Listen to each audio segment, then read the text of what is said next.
Dios no sabe nada de la soledad, porque Dios nunca ha sentido la compañía como los mortales, aferrándose unos a otros en una oscuridad tan completa y punzante que desgarra la carne de los huesos, confiando unos en otros incluso cuando el cálido aliento del diablo les roza el cogote. Hola a todos, antes que nada pediros disculpas porque llevo 4 semanas sin poder subir ningún vídeo.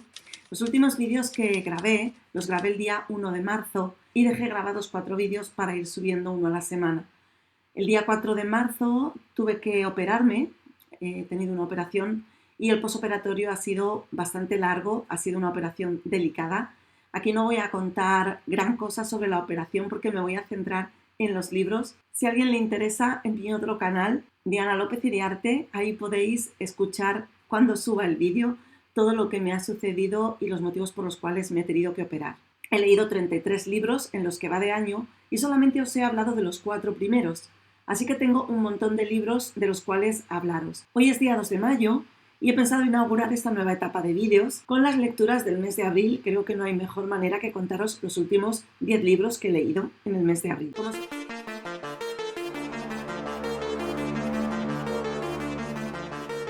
Como son muchos libros, tampoco voy a hablar demasiado, pero sí lo imprescindible para que sepáis si estas lecturas pueden ser para vosotros y os pueden gustar o no. También quiero pediros disculpas, no me han operado en donde yo vivo, sabéis que vivo en Cantabria, he tenido que operarme en Madrid y entonces no me he llevado allí muchos libros. Me llevé básicamente la tablet y he estado sacando libros de la biblioteca, así que os voy a dejar por aquí las portadas de los libros que he estado leyendo cuando os hable de todos ellos. El primero de los libros que os quiero hablar es La Casa del Caramelo, de Jennifer Egan. Este es uno de los libros más raros que he leído nunca y que yo creo que leeré.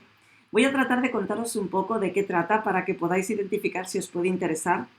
Tengo que deciros que a mí el libro me ha gustado bastante, le he dado 3 estrellas y media, pero ahora os explicaré. Jennifer Egan es una autora de la que yo no había leído nada y me llamó muchísimo tanto la portada como el título de este libro. Es una novela que no sabría si encuadrarla dentro del género de la ciencia ficción, pero sí que es verdad que tiene bastante ciencia ficción, puesto que nos habla de un periodo de tiempo que va desde 1970 hasta el 2030, en una supuesta sociedad en las cuales hay una serie de programas o de empresas, una de ellas llamada Mandala, en la cual tú puedes subir tu consciencia y tus recuerdos a una nube de libre acceso por todo el mundo.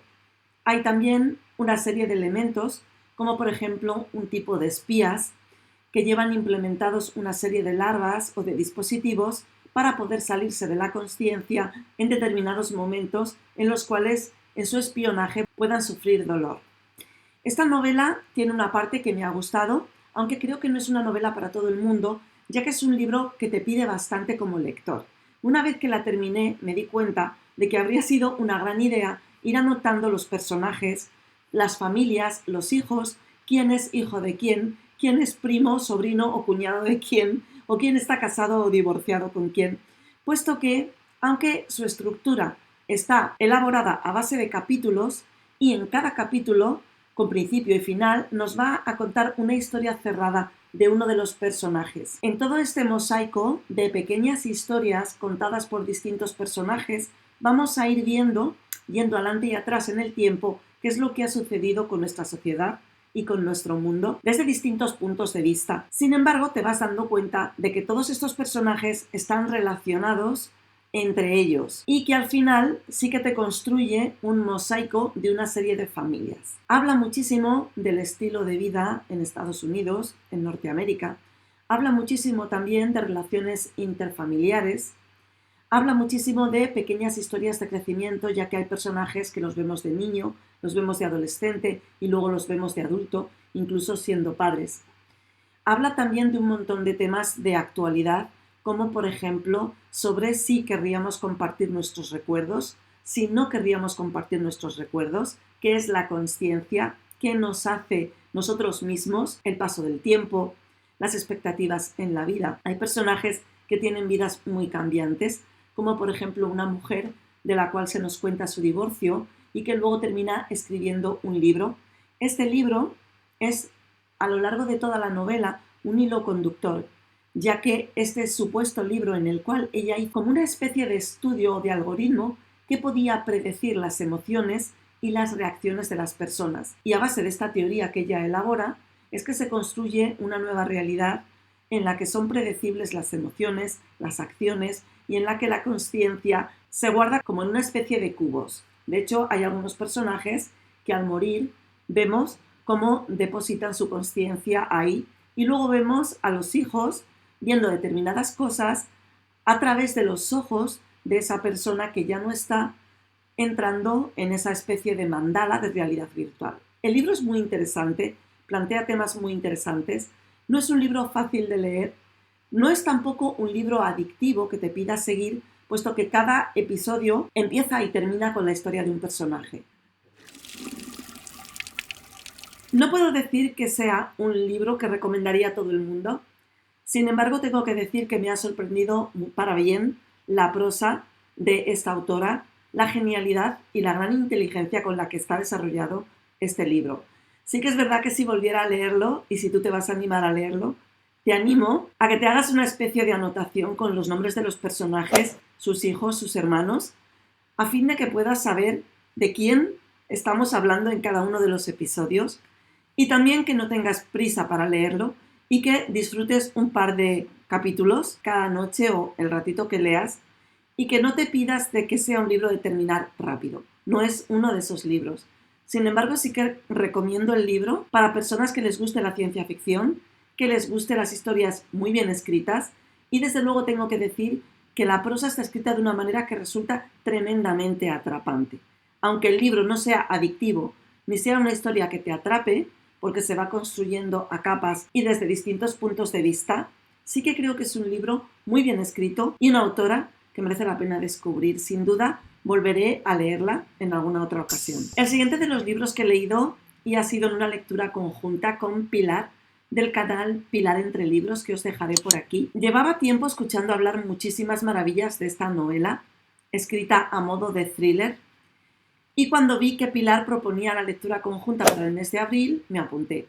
Tengo que decir que ha sido una experiencia maravillosa. Había muchísimas personas apuntadas en ese grupo y ha sido tremendamente enriquecedor ver los comentarios de todo el mundo. Es una novela a la que le he dado 3 estrellas. Es una novela que, al contrario que la que os acabo de hablar antes, es tremendamente adictiva. Sí es un libro que recomendaría si estás en un parón lector y necesitas algo adictivo que no te suelte, porque es de estos libros que eres capaz de empezarlo y terminarlo esa misma tarde o al día siguiente. El libro arranca con nuestra protagonista, la cual ha huido del hogar familiar porque hace años pasó algo. Lo que sucede, y esto no es un spoiler porque ocurre en las primeras páginas, es que la hermana pequeña de una familia de 3 hermanas aparece muerta, quemada y descuartizada en un descampado. A partir de ahí, esta familia se rompe y vamos a ir descubriendo qué es lo que ha pasado con diferentes voces. Cada capítulo está narrado por uno de los personajes, por una de las hermanas, por el padre, por el sobrino, y vamos a ir descubriendo qué es lo que pasó. Tengo que decir que es un libro que es muy adictivo, que es tremendamente predecible lo que ha sucedido y aún así necesitas seguir leyendo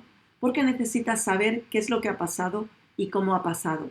Como ejercicio literario de construir una novela con una estructura muy diferente, con diferentes voces, están muy bien desarrolladas. Es un libro que merece mucho la pena leer por la manera en la que está construido y además es uno de estos libros que se leen en un pispás porque no lo puedes soltar. Tengo que decir que la autora Claudia Piñeiro es una autora que yo no había leído antes y me ha sorprendido muchísimo por la gran capacidad que tiene de que todas las voces que nos narran la historia son diferentes entre ellas, son tremendamente verosímiles y creíbles en cuanto a que estamos escuchando la voz de un personaje real.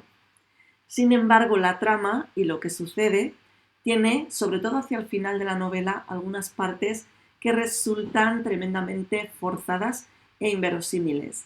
Cuando te pones a analizar las reacciones de los personajes, la manera en la que actúan, faltan demasiadas piezas de este puzzle y se queda demasiado corta como para que podamos entender por qué actúan así y nos resulte creíble. Aún así, eso no hace desmerecer a la novela, ya que se lee de una manera muy adictiva. Ya digo, es una novela que una vez que empiezas no quieres parar porque necesitas saber más.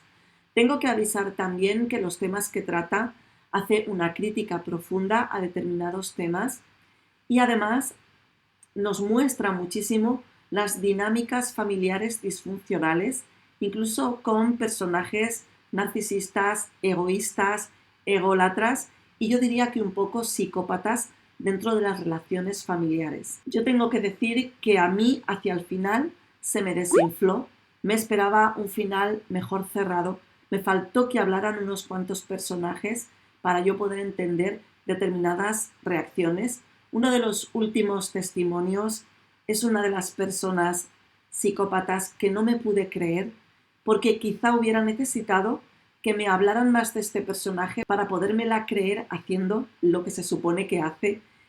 No quiero deciros mucho más porque lo bonito de esta novela es esa adicción y ese querer saber más. Por lo cual, si os digo cualquier cosa, os voy a destrozar la parte más adictiva de esta novela. La recomiendo si te apetece un thriller morboso, un poco macabro en algunos momentos, tremendamente adictivo, con distintas voces y una estructura de novela muy diferente a lo que estamos acostumbrados. Hacia el final, la justificación del título, Catedrales, se me quedó corta.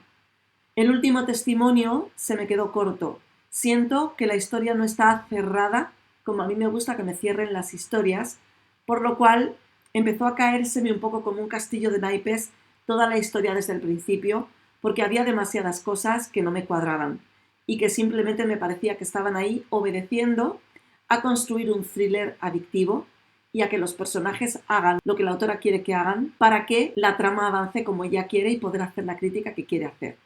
Entonces, si buscas un libro adictivo que te saque de un bloqueo lector, si buscas ver cómo se puede construir una historia a capas con distintos personajes y si te apetece algo que puedas leer en un par de días, está muy interesante y entretenida.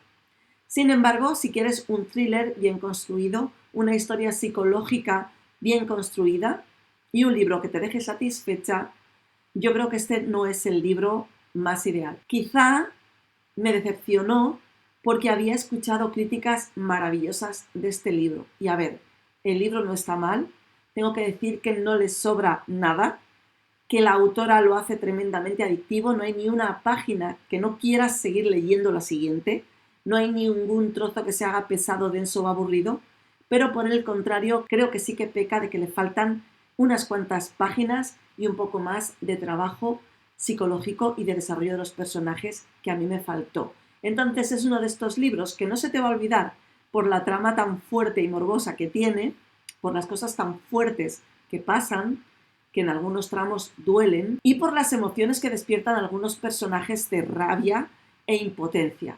Sin embargo, no son personajes de los que se quedan contigo memorables y una historia que no vayas a olvidar. Es un libro más, es fácilmente olvidable en cuanto a personajes. Entonces, siendo un libro que se basa más bien en los personajes que en la trama, pues a mí se me quedó en un 3 estrellas. Otros de los libros que estoy leyendo son estos de la saga Blackwater. Sí, he caído.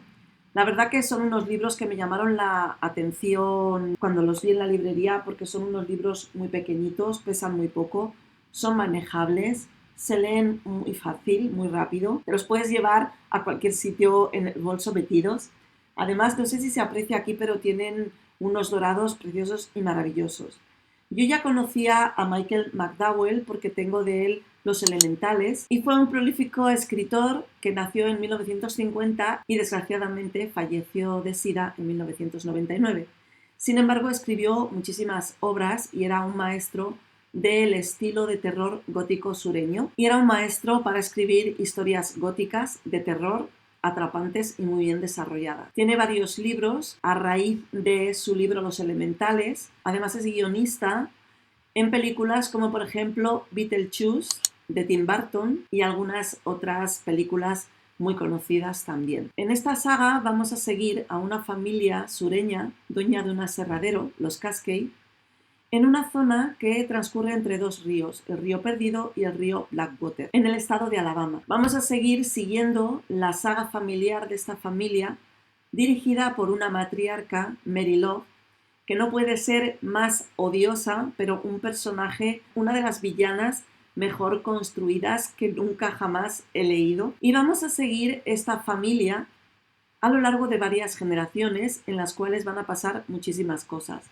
En este primer libro nos hablan de cómo llega una riada, destruye el pueblo, deja en la ruina a los aserraderos, y aquí va a aparecer Elinor, una misteriosa joven pelirroja que tiene el pelo del mismo color que el lodo del río, un color rojizo, casi imposible para el pelo de una mujer, y esta mujer misteriosa va a ser nuestra antagonista de Mary Love, ese rival poderoso que la va a hacer frente y que va a hacer tan apetecibles todas estas dinámicas familiares. Vemos a Mary Love con su hija Sister, con su hijo Oscar y con su cuñado. Es una saga familiar con personajes femeninos muy potentes. No tiene terror ni horror, pero sí tiene unos elementos sobrenaturales que la hacen muy adictiva.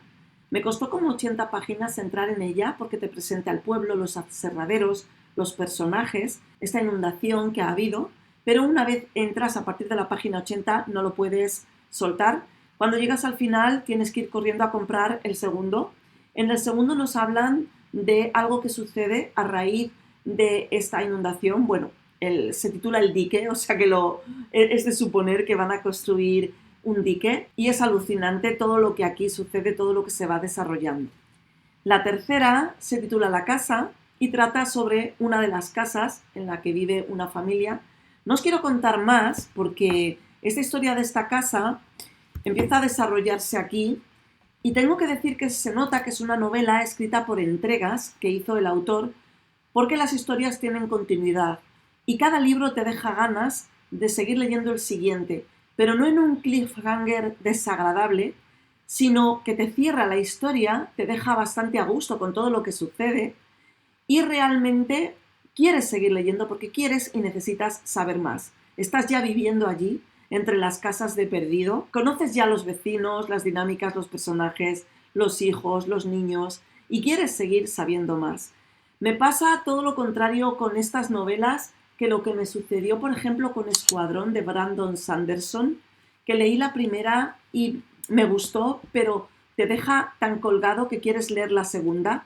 Y la segunda es un cliffhanger total, una novela en la cual al final te quedas con ganas de que pase algo y realmente esto me ha quitado las ganas de seguir y tengo ahí el tercer libro podrido en espera de que salga el cuarto y me vuelva a apetecer. Esos libros eran libros lentos, eran libros que realmente no me apetecía seguir con ellos. Bien, pues con esto no te va a pasar, no vas a poder parar y yo ya tengo los 6 en la estantería esperando para terminar. Otro de los libros maravillosos que he leído en este mes de abril es la novela Amarilla de R.F. Kuang. Esta autora ha escrito otro libro, Babel, que lo tengo en mis estanterías pendiente, pero es un tocho y todavía no me he atrevido con él. Sin embargo, Amarilla me llamó la atención.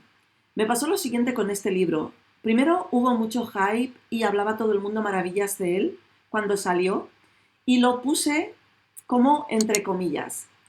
Al cabo de unos meses empecé a ver reseñas negativas de personas que no les había gustado, que odiaban a la protagonista y que les parecía un absurdo. Ahí fue cuando me empezó a interesar, cuando vi que igual la protagonista era odiosa y que igual no era un libro para todo el mundo. Este libro me ha encantado, le he dado 4 estrellas. Tengo que decir que me ha sorprendido profundamente esta autora, me ha sorprendido profundamente el libro. Es un libro que nos habla de los entresijos de la industria editorial desde la premisa de una joven que tiene una amiga que es una escritora de muchísimo éxito. Y en un momento dado sucede algo y nuestra protagonista va a hacer algo odioso, cuestionable, pero que curiosamente creo que muchos de nosotros, por lo menos yo, siendo honesta y sincera, en las mismas circunstancias probablemente también lo haría. Entonces vamos a seguir a esta protagonista que hace algo bastante cuestionable y moralmente bastante nefasto y la autora consigue que nos metamos dentro de la protagonista y que incluso con todo lo que hace mal, porque se equivoca una y otra vez, mete la pata una y otra vez y ya que está haciendo algo terrible, hazlo bien para que no te pillen, nos tiene todo el tiempo en ascuas porque vemos que la van a pillar, que se va a meter en un marrón cada vez más gordo, vamos viendo la bola de nieve crecer, vamos viendo lo que la va a ocurrir y aún así, por lo menos en mi caso, honesta y sinceramente, estaba totalmente de su parte porque yo deseaba y quería que le saliera bien. Me ha gustado muchísimo por conocer todos los entresijos de la industria editorial, cómo cogen a un personaje carismático y famoso y lo convierten en un autor de éxito simplemente porque es joven, guapo o joven, guapa y carismática y se sabe que se va a vender sin importar lo que haya detrás. Cómo a lo mejor una persona que también escribe bien y tiene cosas que contar no da con el quid y pasa toda su vida en el anonimato y en la mediocridad simplemente porque no tiene la editorial adecuada. Me pareció interesantísimo porque habla de la fama, habla de las redes sociales, habla de el abuso y los insultos y el bullying que se sufre cuando uno se expone en las redes sociales y todos estos temas me parecieron muy interesantes. No es un thriller, sin embargo, si te interesa el tema editorial, si algún día te gustaría ser escritor, publicar, creo que es un libro que te puede atrapar e interesar. Eso sí, tiene una protagonista que es la villana de la novela. Te tienes que poner de su parte, tienes que entender su situación y pensar que muchas personas quizá haríamos lo mismo que ella hace, solo con tal de catar por unos minutos la fama y tener una oportunidad en el mundo. A mí me gustó mucho. Yo tengo que decir que sincera y honestamente me gustó muchísimo y me mantuvo atrapada de principio a fin. Incluso me gustó muchísimo y me sorprendió el final y cómo la cierra. Así que si te interesan estos temas, es un libro que cuando menos es adictivo. Otro de los libros que leí, lo voy a dejar por aquí, lo cogí de la biblioteca, es una novela muy cortita que se lee en una sentada y el libro es Mejillones para cenar de Brigitte van der Becke. Yo espero haberlo pronunciado bien, yo no había nunca leído a esta autora. Este libro nos narra la historia de una cena compuesta de unos mejillones, de una familia alemana, los cuales han cruzado el muro, han vivido un cambio de vida, y ahí nos va a ir narrando, a raíz de que el padre tenía que haber llegado a una hora y no llega, y tanto la madre como la hija como el hijo están esperando al padre en una larga espera, se nos va a ir desvelando lo que es una trama familiar de una familia tremendamente disfuncional. Una vez más tenemos un padre egocéntrico, un personaje narcisista, bastante psicopático, que trata bastante mal a la familia, que es bastante exigente. Yo la verdad es que cada vez veo más cómo los personajes psicópatas y narcisistas dan muchísimo de sí como villanos en libros. Esperaba muchísimo de este libro porque había leído grandes críticas y tengo que decir que sí que es bastante adictivo, está muy bien escrito. Las reacciones y la historia que te cuenta está muy bien estructurada, tiene una estructura muy bien desarrollada y la prosa también está muy bien desarrollada. Sin embargo, a mí, a pesar de ser cortísimo, se me hizo repetitivo, porque todo el rato estamos viendo lo mismo. Estamos viendo a un padre narcisista maltratando a una familia, estamos viendo a una madre y a unos hijos acomodándose a una estructura en la que no encajan por este padre.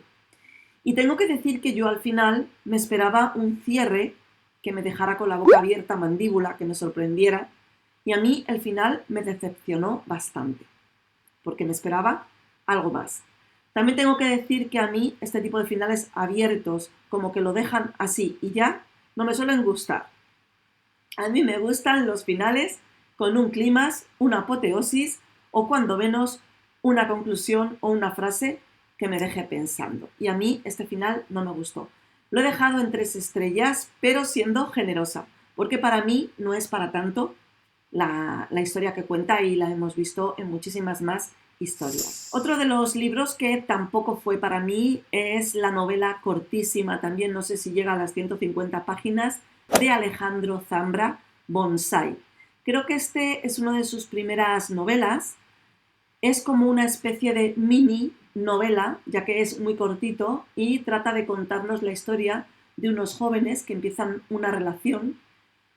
Por ahí he leído que es un enamoramiento, pero para mí es una relación sexual de unos jóvenes que necesitan sexo. Se basa su relación en hacer el amor y leer. Creo que empiezan a leer El tiempo perdido de Proust. Tiene mucha cita de libros. Sin embargo, pues bueno, es la historia de estos dos chicos que luego se separan. Nos van narrando la historia de uno, la historia de otra. Y bueno, tiene un final pues inesperado, esto sí que es verdad, pero tengo que decir que a mí se me quedó muy floja, me resultó aburrida, me interesaba poquísimo lo que me estaba contando y realmente a mí me supo a muy poco. Este autor tiene otros libros como La vida secreta de los árboles, Cómo volver a casa, bueno, los dejaré por aquí, y Poeta chileno. A mí leyendo Bonsai realmente se me han quitado las ganas de seguir leyendo a Alejandro Zambra, pese a las maravillosas críticas que he escuchado de él. Creo que de momento no voy a seguir con este autor porque realmente es que no me ha interesado ni lo que contaba ni cómo lo contaba. Nos quedan dos libros, dos historias de las que os voy a hablar y me voy a dejar la mejor para el final. Otra historia que leí, digo historia porque es una novelita muy breve, es El país de los ciegos de H.G. Wells. Herbert George Wells, conocido como H.G. Wells, es un escritor que se le considera el precursor de la ciencia ficción. Algunas de sus novelas, por ejemplo, súper conocidas y llevadas al cine, como La máquina del tiempo, La guerra de los mundos o El hombre invisible, tienen tintes de ciencia ficción. Wells es admirado por imaginar futuros científicos, tecnológicos, distópicos también, y especular sobre los avances científicos y cómo podían afectar en la vida de los seres humanos. En El país de los ciegos nos va a hablar de un país que se encuentra perdido en un valle, en unas montañas, en el cual todo el mundo es ciego, nadie puede ver. Y nuestro protagonista va a caer en una expedición por una montaña y va a llegar allí siendo la única persona que puede ver. Se va a encontrar con una dinámica de sociedad en la cual nada que tenga que ver con los colores, con la vista o con la visión existe, ni siquiera palabras para nombrarla. Su nivel de conciencia ha llegado a un punto en el cual ya no recuerdan lo que son los ojos ni lo que es ver. Y esto los ha hecho ser de una manera determinada, actuar de una manera determinada. La sociedad se ha estructurado de una manera para protegerse de esta invidencia, pero sin ser conscientes de todo lo que se están perdiendo. Cuando llega él, que puede ver, incluso lo consideran defectuoso, lo consideran enfermo, lo consideran loco, consideran que tiene un problema y que está mal de la cabeza por todas estas cosas que dice, que hacen referencia a que puede ver. En esta novela nos va a llevar Wells a plantearnos cuál es nuestra percepción del mundo en cuanto percibimos la realidad conforme a nuestras carencias profundas y nos construimos un mundo acorde a nuestro nivel de conciencia y no somos capaces de ver nada que esté fuera de nuestro nivel. Por ejemplo, me imagino un nivel de conciencia económica dependiendo de lo que una persona gana y ve posible ganar o no. Si nos vamos a, por ejemplo, estos multimillonarios de Dubái que son capaces de ganar $1.000.000 en un mes. Esos niveles de conciencia en cuanto a lo económico hace que ellos vean posibles cosas que nosotros ni siquiera podemos imaginar. He puesto este ejemplo por poner un ejemplo. Por ejemplo, una persona con alta sensibilidad, que es hipersensible a los ruidos, a los sonidos, a los olores, vive en un mundo muy diferente que una persona que, por ejemplo, carezca de olfato o no pueda oír. Entonces, cuando te empiezas a plantear todo este tipo de cosas en esta novela, te deja pensando continuamente, te está sorprendiendo continuamente lo que hacen y lo que sucede. Incluso temes por el protagonista en un momento determinado y tengo que decir que me ha resultado tremendamente adictiva, tremendamente interesante y que al final me ha encantado. Os la recomiendo porque la leéis en una tarde y creo que es una imperdible y sobre todo muy indicada para empezar con el autor y luego ya pasar a La máquina del tiempo o al hombre invisible o a La guerra de los mundos, que son obras mucho más largas. Al relato de H.G. Wells le he dado 4 estrellas y me he dejado para el final la que es la joya de la corona, como dice mi amigo José Cruz, la novela que más me ha gustado este mes de abril y con la que abrí el mes, y la novela es ¿Dónde termina la noche?, de Isabel Cañas. Es una novela bastante cortita, tiene 345 páginas, yo le he dado 5 estrellas. Desde el primer momento, la primera parte de la novela, tal y como está narrada, ya me parece increíble, alucinante y maravilloso.